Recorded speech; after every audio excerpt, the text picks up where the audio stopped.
وأزلفت الجنة للمتقين غير بعيد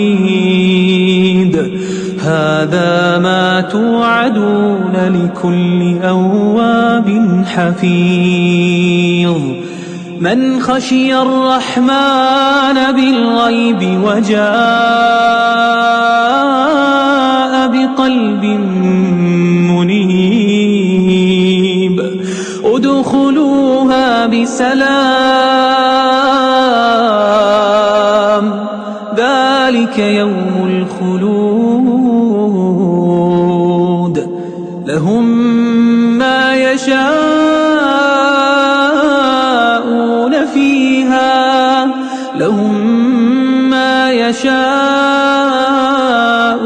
فيها ولدينا مزيد